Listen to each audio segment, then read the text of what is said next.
Chapter 10. Now I, Paul, plead with you. I plead with the gentleness and kindness that Christ himself would use, even though some of you say I am bold in my letters but timid in person. I hope it won't be necessary, but when I come I may have to be very bold with those who think we act from purely human motives. We are human, but we don't wage war with human plans and methods.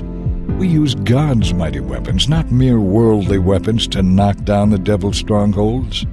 With these weapons, we break down every proud argument that keeps people from knowing God. With these weapons, we conquer their rebellious ideas, and we teach them to obey Christ. And we will punish those who remain disobedient after the rest of you became loyal and obedient. The trouble with you is that you make your decisions on the basis of appearance. You must recognize that we belong to Christ just as much as those who proudly declare that they belong to Christ. I may seem to be boasting too much about the authority given to us by the Lord, but this authority is to build you up, not to tear you down, and I will not be put to shame by having my work among you destroyed. Now, this is not just an attempt to frighten you by my letters, for some say, "Don't worry about Paul. His letters are demanding and forceful, but in person he is weak and his speeches are really bad." The ones who say this must realize that we will be just as demanding and forceful in person as we are in our letters.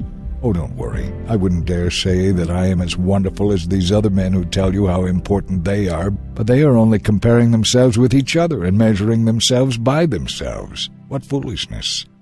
But we will not boast of authority we do not have. Our goal is to stay within the boundaries of God's plan for us, and this plan includes our working there with you. We're not going too far when we claim authority over you, for we were the first to travel all the way to you with the good news of Christ. Nor do we claim credit for the work someone else has done. Instead, we hope that your faith will grow and that our work among you will be greatly enlarged. Then we will be able to go and preach the good news in other places that are far beyond you, where no one else is working. Then there will be no question about being in someone else's territory. As the Scriptures say, the person who wishes to boast should boast only of what the Lord has done.